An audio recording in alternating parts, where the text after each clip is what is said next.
শেষে কয়েকটি আয়াতে আল্লাহ সুবহানাহু ওয়া তাআলা রাসূল সাল্লাল্লাহু আলাইহি ইসলামকে সান্ত্বনা দিচ্ছেন। তিনি তাদেরকে বলছেন ৭৬ নম্বর আয়াতে, "ফালা ইয়াহযুনকা কাওলুহুম, ইন্না না'লামু মা ইউসিররুনা ওয়া মা ইউলিনুন।" অতএব তাদের কথা যেন আপনাকে দুঃখিত না করে। আমি জানি যা তারা গোপন করে এবং যা তারা প্রকাশ্যে করে। আল্লাহ সুবহানাহু ওয়া তাআলা এখানে রাসূল সাল্লাল্লাহু আলাইহি ইসলামকে বলছেন যে আপনি দুঃখিত হবেন না। বরং তারা প্রকাশ্যে অথবা গোপনে যা কিছুই করুক না কেন, এই সমস্ত কিছুই আমার জানা আছে। এখানে আল্লাহ সুবহানাহু ওয়া তাআলা রাসূল সাল্লাল্লাহু আলাইহি ইসলামকে কমফোর্ট দিচ্ছেন, সান্ত্বনা দিচ্ছেন এবং তাকে উপদেশ দিচ্ছেন যে অবিশ্বাসী কাফিরদের কাজ দেখে তিনি যেন মনোকষ্ট না পান। এবং রাসূল সাল্লাল্লাহু আলাইহি ইসলামকে তিনি নির্দেশ দিচ্ছেন তাকে যে মহান দায়িত্ব দিয়ে পাঠানো হয়েছে, যে মিশনে তাকে পাঠানো হয়েছে, তিনি যেন তার মিশনের মধ্যে অটল থাকেন। অন্যদের কাফিরদের এই কথায় বা তাদের কাজে দুঃখ বোধ করে তিনি তার কাজ থেকে যেন দূরে সরে না যান। তো এখানে আমরা দেখি আল্লাহ সুবহানাহু ওয়া তাআলা বলছেন ফা শব্দটা এখানে বলা হচ্ছে সো, যে এরপরে এই কথাগুলোর পরিপ্রেক্ষিতে যে কাফেরদের অবস্থা তোমাকে জানানো হয়েছে যে তাদের কি একটা অসহায় অবস্থা হবে আজকে, যাদেরকে তারা মাবুদ হিসাবে মানছে সেদিন তারা যেয়ে দেখবে যে তাদের কোনো ক্ষমতা নেই।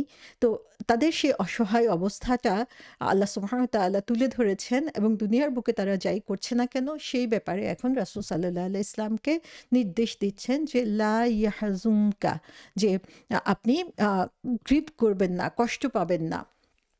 সো এখানে আল্লাহ সুবহানাহু ওয়া তাআলা যেন কাফিরদেরকে তাদের নিজেদের কবর নিজেদেরকে খোঁড়ারই সুযোগ দিচ্ছেন এবং একসময় তাদেরকে তাদের কাজের জন্য জবাবদিহি করতে হবে। তারা যে বোকার মতো পথ পছন্দ করে নিয়েছে, সেই পথটায় তাদেরকে হচ্ছে ক্ষতির দিকেই নিয়ে যাচ্ছে এবং প্রত্যেকটা জিনিস হচ্ছে রেকর্ডেড হচ্ছে এবং প্রত্যেকটা জিনিসেরই হিসাব আল্লাহ সুবহানাহু ওয়া তাআলা নিয়ে নিবেন। তো এখানে আমরা দেখি যে এই মেসেজটার মধ্যে আল্লাহ সুবহানাহু ওয়া তাআলা রাসূল সাল্লাল্লাহু আলাইহি ইসলামের প্রতি তার যে ভালোবাসা, তাকে যে সম্মান প্রদর্শন করছেন এবং সেই অবিশ্বাসীদের থেকে তাকে যে আলাদাভাবে তিনি দেখেন, সেটা এখানে বোঝা যাচ্ছে যে তিনি নিজে তাকে সান্ত্বনা দিচ্ছেন যে তাদের এই কথা কাজ যেন কোনোভাবেই তাকে বদার না করে। So keep doing what you are doing, কারণ আপনি যে কাজটা করছেন সেটাই আল্লাহ সুবহানাহু ওয়া তাআলা নির্দেশ দিয়েছেন, সুতরাং আপনি কষ্ট পাবেন না। আমরা জানি যে রাসূল সাল্লাল্লাহু আলাইহি সাল্লাম তার উম্মার জন্য প্রতিনিয়ত চিন্তিত থাকতেন, প্রতিনিয়ত তিনি মনে কষ্টে থাকতেন এবং তিনি কাঁদতেন তাদের প্রতি সহমর্মিতায়, তাদের যে কষ্ট বা পরীক্ষার মধ্য দিয়ে যেতে হবে সেই পরীক্ষার ভয়ে এবং তাদের আফটার লাইফ অথবা ভবিষ্যতে কি হবে সেই ব্যাপারে চিন্তা করে তিনি প্রতিনিয়ত তার নামাজের মধ্যে ইভেন তার মৃত্যু অবস্থায় পর্যন্ত তিনি এই ব্যাপারে চিন্তিত ছিলেন এবং আল্লাহ সুবহানাহু ওয়া তাআলা তাকে রিঅ্যাসিওর করেছেন যে আল্লাহ কখনোই তাকে অসন্তুষ্ট করবেন না তার উম্মতের ব্যাপারে। এখানে আমরা দেখি যে রাসূল সাল্লাল্লাহু আলাইহি সাল্লাম যে ভালোবাসা তার ফলোয়ারদের জন্য, তার উম্মতের এবং পরবর্তী জেনারেশনের জন্য পুরো জীবনেই আমরা সেটার প্রমাণ দেখি এবং সেটা একটা উদাহরণ আমরা দেখি যে সূরা কাহাফের মধ্যে আমরা দেখি রাসূল সাল্লাল্লাহু আলাইহি ইসলামকে বলা হচ্ছে ফালাআল্লাকা বাখিউন নাফসাকা, যে তো আপনি মনে হচ্ছে যে আপনার উম্মতের চিন্তায় আপনি মারা যাবেন, এরকম রাসূল সাল্লাল্লাহু আলাইহি ইসলাম এত বেশি কনসার্ন ছিলেন এবং আল্লাহ সুবহানাহু ওয়া তাআলা প্রতিনিয়ত বলছেন যে রাসূল সাল্লাল্লাহু আলাইহি ইসলামের উম্মতদের জন্য আল্লাহ সুবহানাহু ওয়া তাআলা তার যে সুপারিশ সেটা তিনি কবুল করবেন এবং আমরা দেখি যে মৃত্যুর মুহূর্তেও তার মুখ থেকে যেই কথাটা বারবার আসছিল সেটা হচ্ছে উম্মাতি উম্মাতি। সো আমার উম্মা বলে বারবার তিনি তখনও কান্না করেছেন এবং তখনও হচ্ছে তিনি তার উম্মতের কথাই চিন্তা করেছেন নিজের চেয়েও বেশি। সো রাসূল সাল্লাল্লাহু আলাইহি ইসলাম এই যে তার আশেপাশে যারা ছিল তাদের ব্যাপারে এত বেশি স্পর্শকাতর ছিলেন, এত বেশি চিন্তিত ছিলেন যে আল্লাহ সুবহানাহু ওয়া তাআলা বলছেন যে আপনি কষ্ট পেয়েন না তারা যা করছে, কারণ আল্লাহ সুবহানাহু ওয়া তাআলা সমস্ত কিছুর রেকর্ড রাখছেন। সো এখানে আমরা দেখি যে ৭১ থেকে ৭৩ নম্বর আয়াতে আল্লাহ সুবহানাহু ওয়া তাআলা বলছেন যে তারা কি দেখে না বলে আল্লাহ সুবহানাহু ওয়া তাআলা চতুষ্পদ জন্তুর উদাহরণ এনেছেন, সেখান থেকে কি নেয়ামত পাওয়া যায় সেগুলোর কথা বলেছেন এবং এগুলো সব থার্ড পারসনে, যে তারা কি দেখে না, সেটা আল্লাহ সুবহানাহু ওয়া তাআলা থার্ড পারসনে সেগুলো বলেছেন। আর ঠিক এই আয়াতের মধ্যে আমরা এসে দেখি যে আল্লাহ সুবহানাহু ওয়া তাআলা রাসূল সাল্লাল্লাহু আলাইহি ইসলামকে রাসূল সাল্লাল্লাহু আলাইহি ইসলামকে সম্বোধন করে সরাসরি বলছেন। এই যে ট্রানজিশন, এই আমরা দেখি যে প্রথমে তিনি ৭১ থেকে ৭৩ নাম্বার পর্যন্ত হচ্ছে বিশেষভাবে কাফিরদের উদ্দেশ্য করে বলেছিলেন এবং এটা হচ্ছে একটা দূরত্ব বজায় রেখে বলেছেন। আর যখন রাসূল সাল্লাল্লাহু আলাইহি ইসলামের সাথে সম্পর্কে বলছেন তখন সেই দূরত্বটা তিনি কমিয়ে এনেছেন। সো এর মাধ্যমে আমরা দেখি যে কোরআনের যে সৌন্দর্য, কথার সৌন্দর্য বা শব্দ যে সৌন্দর্য সেটা আমরা দেখতে পাই যে আল্লাহ সুবহানাহু ওয়া তাআলা কতটুকু ডিসঅ্যাপয়েন্টেড, অসন্তুষ্ট সে কাফিরদের উপরে সেটার প্রমাণ পাওয়া যায় সেই কথার মাধ্যমে যখন তিনি থার্ড পারসনে বলছেন। এর মাধ্যমে বোঝা যায় যে তিনি তাদের থেকে মুখ ফিরিয়ে নিয়েছেন এবং তাদের সাথে ডিরেক্টলি তিনি কথাও বলতে চান না। আবার যখনই রাসূল সাল্লাল্লাহু আলাইহি ইসলামকে সান্ত্বনা দেওয়ার কথা আসে তখনই তিনি হচ্ছেন ডিরেক্টলি তার সাথে কথা বলছেন। বারবারই আমরা এই জিনিসটা কোরআনের মধ্যে দেখতে পাই। এবং তারপরে আমরা দেখি যে এই আয়াতের মধ্যে বলা হচ্ছে যে ইন্না না'লামু মা ইউসিরুনা ওয়া মা ইউলিনুন। এখানেও আমরা দেখি ইন্না, নিশ্চিতভাবে আমরা, না'লামু আমরা জানি। সো এখানে আমরা শব্দটার উপরে আল্লাহ সুবহানাহু ওয়া তাআলা এমনভাবে জোর দিয়েছেন যে কোনোভাবেই কোনো কিছু এখানে আসলে মিসিং হওয়ার সুযোগ নাই। ইউসিরুনা যে জিনিসটা হচ্ছে গোপন করছে তারা, সেটা যেমন তিনি জানেন, ওমা ইউলিনুন যে জিনিসটা হচ্ছে তারা গোপন করছে অথবা যে জিনিসটা প্রকাশ্যে করছে সমস্ত কিছুই আল্লাহ সুবহানাহু ওয়া তাআলার জানা আছে। সো আল্লাহ বলছেন যে আমরা সমস্ত কিছু জানি, আমাদের চোখকে ফাঁকি দেওয়ার কোনো সুযোগ নাই, বরং তারা ছোট বড় প্রকাশ্য অপ্রকাশ্য যা কিছুই করছে না কেন সমস্ত কিছুই আল্লাহ সুবহানাহু ওয়া তাআলার নলেজের মধ্যে রয়েছে।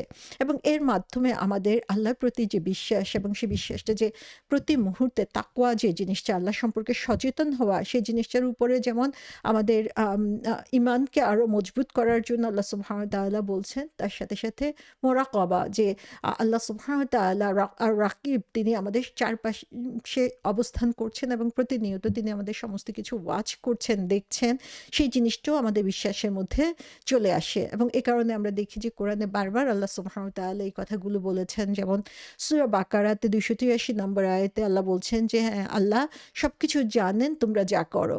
সূরা আল বাকারার ১৯৭ নম্বর আয়াতে আল্লাহ বলছেন যে এবং যা কিছু ভালো তোমরা করো আল্লাহ সেটা জানেন। সূরা হুজুরাতের ১৩ নম্বর আয়াতে আল্লাহ বলেছেন যে নিশ্চিতভাবে আল্লাহ সমস্ত কিছুই জানেন। তারপরে আমরা দেখি সূরা বাকারার ২৩৪ নম্বর আয়াতে আল্লাহ বলছেন যে তুমি সেটা তোমার অন্তরে গোপন করো অথবা এটাকে প্রকাশ করো, আল্লাহ সুবহানাহু ওয়া তাআলা সমস্ত কিছুই জানেন। তো আমরা এখানে দেখি যে আল্লাহ সুবহানাহু ওয়া তাআলা হচ্ছেন আল আলিম, যে সূক্ষ্মাতি সূক্ষ্ম প্রত্যেকটা জিনিস তার জানা রয়েছে, আমরা প্রকাশ্যে করি অথবা গোপনে করি। তো এই জিনিসটার উপরে আমরা যখন গুরুত্ব দিব এবং এটাকে যখন বিশ্বাস করব তখন আমাদের জীবনের মধ্যে অবশ্যই কিছু পরিবর্তন আসে।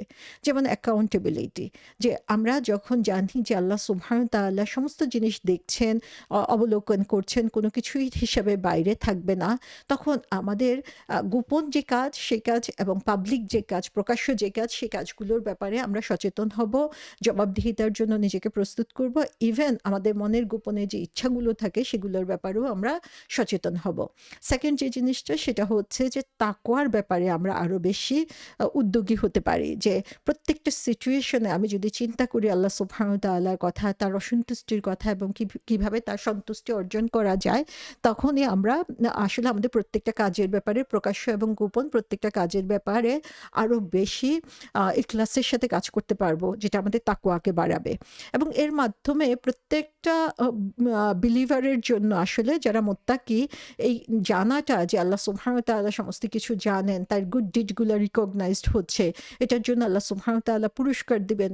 মানুষ হয়তোবা দেখে না, অনেক সময় আমরা এমন কাজ করি দেখা যায় যে মানুষ সেটাকে অ্যাপ্রিশিয়েটও করে না এবং মনে হয় যেন সবাই সেটাকে ভুলে গিয়েছে, কেউ সেটাকে কোনোভাবেই খেয়াল করছে না। তখন মনের মধ্যে একটা কষ্ট আসে, যদিও আমরা আল্লাহর জন্য করি না, আল্লাহর জন্য করি, কোনো মানুষের জন্য করি না।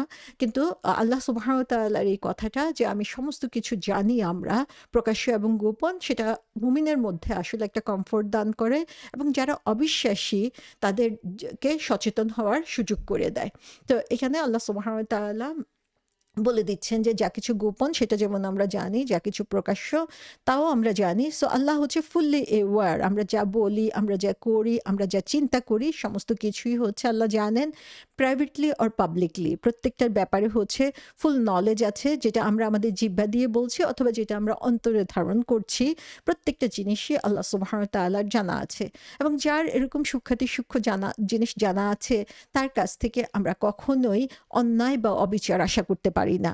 সো যারা হচ্ছে এরকম ন্যায় বিচারক অথবা এরকম সর্বজ্ঞ আল্লাহ সুবহানাহু ওয়া তাআলাকে ভুলে অন্যদেরকে মাবুদ বানায়, তারা আসলে কত বোকা। আল্লাহ সুবহানাহু ওয়া তাআলা সেই জিনিসটাই আমাদেরকে এখানে বলে দিচ্ছেন। এবং রাসূল সাল্লাল্লাহু আলাইহি ওয়াসাল্লামকে উদ্দেশ্য করে এ কথা বলার মাধ্যমে তিনি আসলে রাসূল সাল্লাল্লাহু আলাইহি ওয়াসাল্লামকে এখানে সান্ত্বনা দিচ্ছেন যে আম আ আল্লাহ হয়তোবা সাথে সাথেই তাদেরকে শাস্তি দিয়ে দিচ্ছে না, সাথে সাথেই তাদের কথার জবাব দিচ্ছে না। কিন্তু আল্লাহ সুবহানাহু ওয়া তাআলা প্রতিটা কাজ সম্পর্কে জানেন এবং সেটার জন্য অবশ্যই তাদেরকে একদিন আল্লাহ সুবহানাহু ওয়া তাআলার কাছে জবাবদিহি করতে হবে।